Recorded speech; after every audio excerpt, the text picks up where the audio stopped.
এবং তার ভাই বোনেরা আল্লাহ ছাড়া এই জমিনের নিচে আর কাউকে ভয় পায় না। অনেকেই আমাদেরকে বলে, ভাই নির্বাচনের পরে কেমনে থাকবেন? আপনাদেরকে একটা কথা বলি, যাদেরকে আপনারা বড় মাস্তান মনে করেন, এই মাস্তানেরা যদি মাস্তানি হইতো, এই মাস্তানেরা মাস্তানি কইরা হাসিনারে পতন করতে পারতো। এরা মাস্তান না, এরা সিটকে চোর, এরা চাঁদাবাজ, এরা ছোট ডাকাত, এরা মাফিয়া, এরা ব্যাংক লুটেরা। বড় অর্থে সার্বভৌমত্ব টিকিয়ে রাখার মাস্তানি করার কোন সাহস এবং শক্তি তাদের নাই। অনেকে আমাদেরকে বলে, অমুক নেতা 15 বছর লড়াই করছে, আর হাতিরা তখন কই ছিল? লড়াই যদি করলেন, আপনাদের এত ব্যাংকের ব্যবসা টিকে থাকলো কেমনে? যারা লড়াই করছে, সাতক্ষীরায় আমার ভাই বোনদের বাড়ি লড়াই করার কারণে বুলডোজার দিয়ে ঘুরাই দেওয়া হয়েছে। এই ঢাকায় যারা স্বাধীনতার পক্ষে দাঁড়াইছে, হেফাজতের রাত্রে মানুষের পক্ষে দাঁড়াইছে, তাদের ব্যবসা বাণিজ্য লুট করা হয়েছে।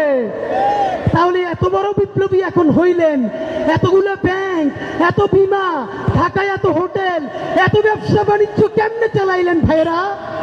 এই সব কথা বলে আমাদের পিছনে লাগে লাভ নাই।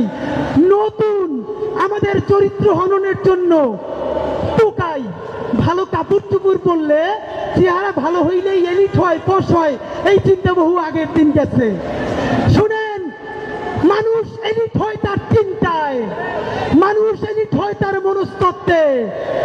ভালো কাপড় চুপড় সব থেকে সন্ত্রাসী দুনিয়া সিনার চাইতে বেশি কেউ পড়তো না। 800 ভরি স্বর্ণ দুনিয়া সিনার ছিল, এর মানে সোনাদানা দিয়ে যদি এলিট হয়, হাসিনার চাইতে বড় কোনো এলিট নাই। নতুন এলিট সম্ভ্রান্ত, সম্ভ্রান্ত এবং সম্মানিত, এর সংজ্ঞা ঠিক করবে। কে কত সৎ, দায়িত্ব নিয়ে বলছি, চ্যালেঞ্জ করে বলছি।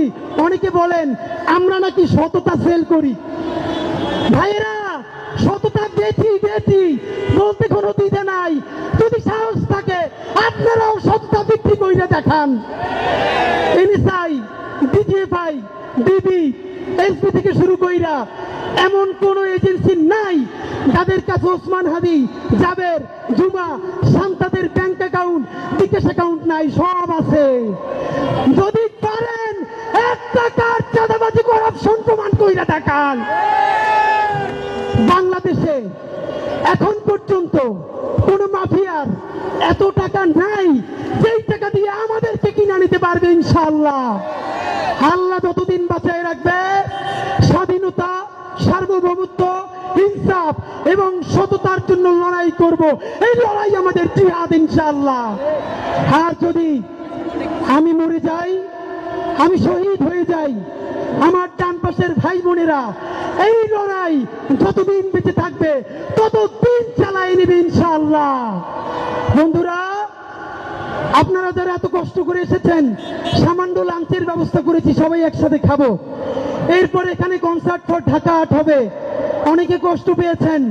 দেখেন, এই শাহবাগ শব্দটাকে বাংলার মুসলমান, বাংলার আপমর জনগণের কাছে পবিত্র কইরা তুলছিল ইনকিলাব মঞ্চ।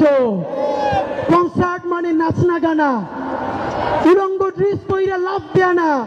কনসার্ট যে স্বাধীনতার সার্বভৌমত্ব এবং বাংলাদেশের প্রতীক হয়ে উঠতে পারে, আজকে যারা থাকবেন তারা দেখবেন ইনশাআল্লাহ। আমরা আমাদের শব্দ, আমাদের ভূমি, আমাদের জমিন আমরা কাউরে দলিল কইরে দেই নাই। এবার একটা রেনেসা চলবে, দলিল পুনরুদ্ধার চলবে। স্যার সলিমুল্লাহর বিশ্ববিদ্যালয়কে আপনার বাংলাদেশের কাছে ফিরিয়ে দেওয়া হবে ইনশাআল্লাহ। সুতরাং নির্বাচনে জিতবো কিনা এটা তো ছোট প্রশ্ন।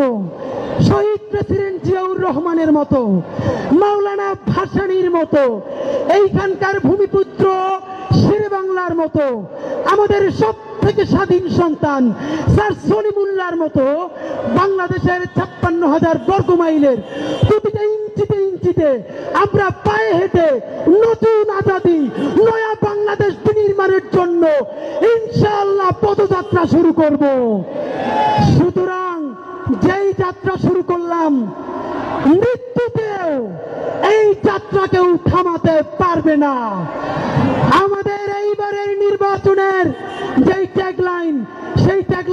শেষ করছি। রেনেসার কবি ফররুখ আহমদ যেটা বলেছেন, নতুন পানিতে সফর এবার, হে মাঝি নতুন পানিতে সফর এবার। আমি বলবো নতুন পানিতে সফর এবার, আপনারা বলবেন হেমাজি জিন্দাবাদ, ঠিক আছে? নতুন পানিতে সফর এবার, নতুন পানিতে সফর এবার, নতুন পানিতে সফর এবার। নারায়ে তাকবীর, বাংলাদেশ বাংলাদেশ, ইনকিলাব ইনকিলাব, চাঁদাবাজের ঠিকানা ঢাকাতে হবে না, চাঁদাবাজির ঠিকানা, মাফিয়া তন্ত্রের ঠিকানা ঢাকাতে হবে না। সবাইকে ধন্যবাদ। বাংলাদেশ জিন্দাবাদ।